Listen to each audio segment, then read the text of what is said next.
ഈ RK ഏജൻസീസിന്റെ function ഇവിടെയാണോ നടക്കുന്നത്? അല്ല സർ. ഫംഗ്ഷൻ വരുന്നവർക്ക് ഇവിടെയാണോ അക്കോമഡേഷൻ? അല്ല സർ. അല്ല, താനല്ലേ ഞങ്ങളോട് പറഞ്ഞത് ഞങ്ങൾക്ക് മുമ്പേ സമ്മാനം കിട്ടിയവരൊക്കെ ഇവിടെ ഉണ്ടെന്ന്?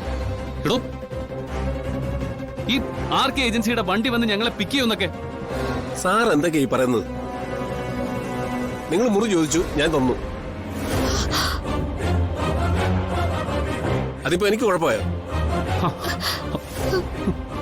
ഉണ്ടാക്കടാ, സാറ് ചോദിച്ചു കേട്ടെ. നിന്റെ പേരെന്തോടാ? റോബർട്ട്. ഞാൻ വിളിപ്പിക്കുമ്പോ രജിസ്റ്റർ എടുത്തോണ്ട് ഒന്ന് സ്റ്റേഷനിൽ എത്തിക്കണം കേട്ടല്ലോ. ഇവിടെ എങ്ങനെയുള്ളവർക്കടാ നീ റൂം കൊടുക്കുന്നേ? സാർ അത് നിന്നെ കുറിച്ച് ഞങ്ങൾ വിശദമായിട്ട് ചോദിച്ചറിഞ്ഞിട്ടുണ്ട്.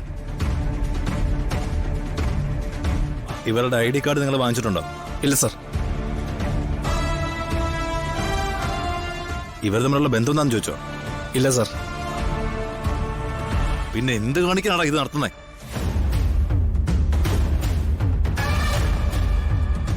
ഇവളെ കൊണ്ടുവന്ന പോലെ പെമ്പിളാരെ കൊണ്ട് വേറെ പയ്യന്മാരോട് വരാറുണ്ടാ?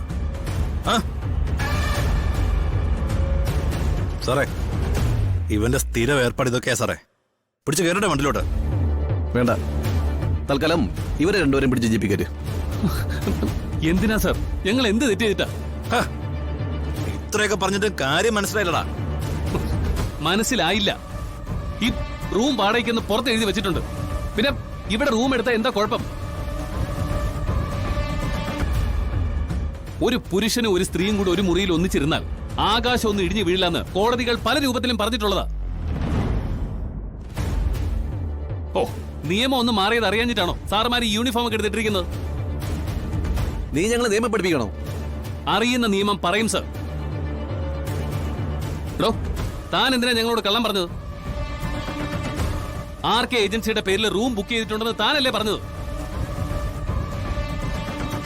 അവര് ബുക്ക് ചെയ്ത റൂമല്ലേ താൻ ഞങ്ങൾക്ക് തന്നത്? ഇയാൾ എന്തൊക്കെയാ സാറേ ഈ പറയുന്നത്? ഒരു റൂം വേണം, 2 മണിക്കൂർ മതി എന്നാ പറഞ്ഞത്. അതുകൊണ്ട് ഞാൻ കൊടുത്തത്. എടോ, ചതിക്കാൻ നോക്കിയാലുണ്ടല്ലോ. ഞങ്ങളുടെ മുമ്പിൽ വെച്ചാണോ നിന്റെ അഭ്യാസം? സർ പ്ലീസ്, ഞങ്ങൾ മാന്യമായിട്ട് ജീവിക്കുന്നവരാണ്.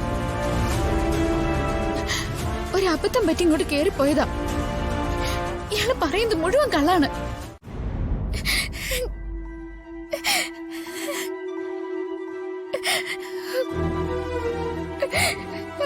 നിത്യ, ഇതിലെന്തോ ചതിയുണ്ട്. ഇവിടെ നമ്മൾ തളർന്നു പോയാൽ അവർ നമ്മളെ കൊടുക്കും. ഇനി എന്താ ഹരി സംഭവിക്കാനുള്ളത്? ഹരി കണ്ടില്ലേ? ജീവന്റെ കൺമുന്നിൽ കൂടെയല്ലേ അവരെന്നെ കൊണ്ടുവന്നത്. അതിൽ കൂടുതൽ ഞാൻ എന്താ സഹിക്കേണ്ടത്?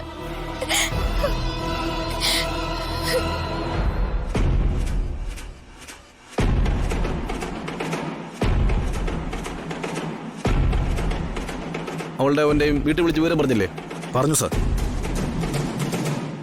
അവന് ഒരല്പ നിയമപരിജ്ഞാനം കൂടുതലാ. അതൊന്ന് മാറ്റി കൊടുക്കണേ സാറേ. വേണ്ട.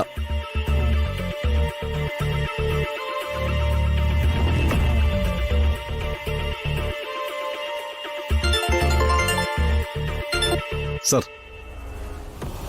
ആ സർ.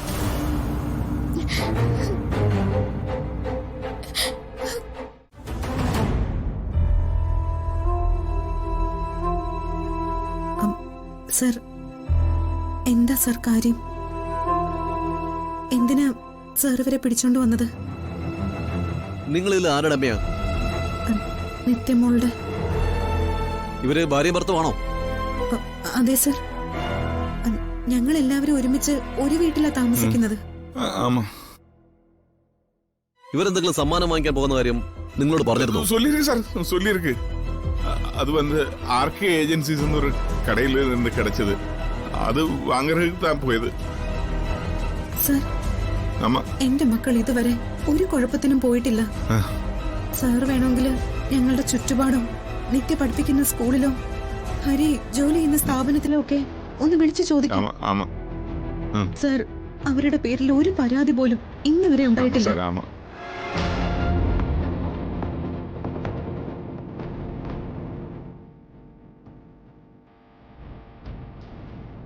എന്റെ പൊന്ന് സാറേ,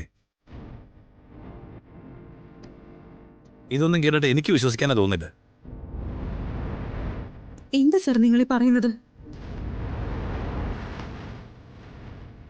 ഒരമ്മയ്ക്ക് മക്കളെ കുറിച്ച് കള്ളം പറയേണ്ട കാര്യമുണ്ടോ?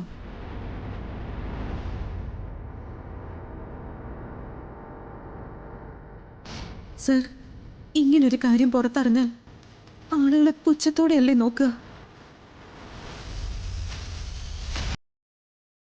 ആളുകൾ കൂകി വിളിക്കുന്ന അവസ്ഥയിൽ ഞങ്ങൾ നടക്കണം സർ.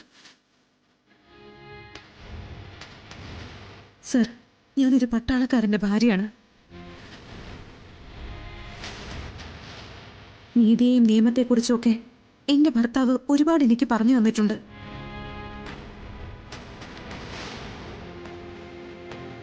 രാജ്യത്തിന് കാവല് നിൽക്കുന്ന ഒരു പട്ടാളക്കാരന്റെ ഭാര്യയാണ് പറയുന്നത്. ആ ഒരു പരിഗണനയെങ്കിലും എനിക്ക് തരണം സർ. നിങ്ങളെ ഭർത്താവിന്റെ പേരെന്താ? രഘു. അയാൾ ഇപ്പൊ എവിടെ ഉണ്ട്? ഇന്തോ ചൈന ബോർഡറിലാണ് സർ.